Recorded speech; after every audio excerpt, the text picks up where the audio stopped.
Stanno nel 20° anno che ricopro la carica di sindaco, per cui ritengo di aver dato dimostrazione di quelle che sono le mie attitudini quando faccio politica, sia come comune di Caporiveri che nelle esperienze sovracomunali che al Parco Nazionale. Quindi tutta questa esperienza che ho accumulato in questi anni la voglio mettere a servizio dell'Elba tutta e della provincia di Livorno naturalmente, ed è per questo che mi sono candidato alle elezioni regionali, ho accettato la candidatura e perché voglio fare qualcosa per il nostro territorio e perché l'Elba riesca ad avere più ascolto in regione. Chiaramente perché questo avvenga ci vuole il contributo di tutti ed è per questo che io chiedo agli elbani un voto forte, perché io ho l'ambizione di voler arrivare primo come provincia di Livorno in Toscana e primo come preferenze in Toscana. Solo attraverso questo potremo avere una rappresentanza in regione che possa difendere gli interessi di Livorno e della costa livornese. Ho inaugurato il nuovo sito web roggerobarbetti.it dove c'è la mia storia, le mie idee, tutto quello che riguarda le elezioni regionali. Ho nominato d'accordo e sono stato molto contento di questo, dell'accettazione da parte di Gaetano Guarente, che sarà il sindaco di Capraia, che sarà il presidente del comitato promotore. Quindi tutto quello che succede ora è in funzione di una vittoria politica che noi dobbiamo andare a esercitare. Spetterà agli elbani,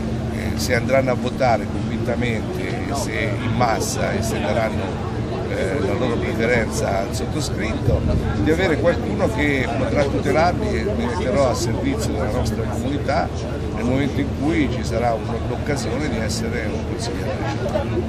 Ecco, nel caso in cui questa occasione diventasse realtà, la prima cosa che farà una volta insediato? Beh, le cose da fare sono chiare, si tratta di una rappresentanza che finora non c'è mai stata, perlomeno sono tanti anni che non c'è nessuno che difende l'Elba. Io sono anche fiducioso perché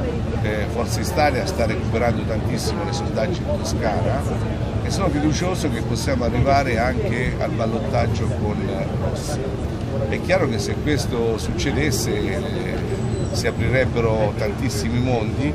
tantissime opportunità, non solo quindi per l'isola d'Elba ma anche per tutta la Toscana.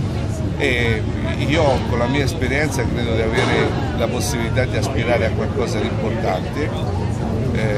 Se poi i cittadini non ci premieranno come io invece spero, sarò sicuramente in un ruolo importante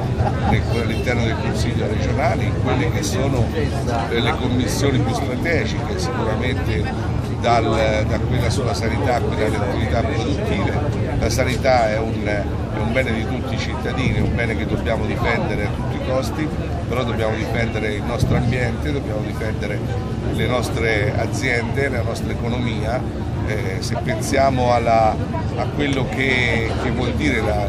crescita della Toscana attraverso il PIP, dove è previsto che a 300 metri dalla costa non si possa neanche ampliare, fare un piccolo ampliamento per una struttura ricettiva, questo è sicuramente una cosa che danneggia tutte le nostre aziende che non possono stare al passo coi tempi, e io credo che dal punto di vista ambientale sono stato commissario del parco e ho sempre pensato che lo sviluppo deve essere sostenibile, ma anche la conservazione deve essere sostenibile, non si può conservare andando contro gli interessi legittimi delle aziende, dei cittadini e di tutti quelli che godono questo nostro territorio.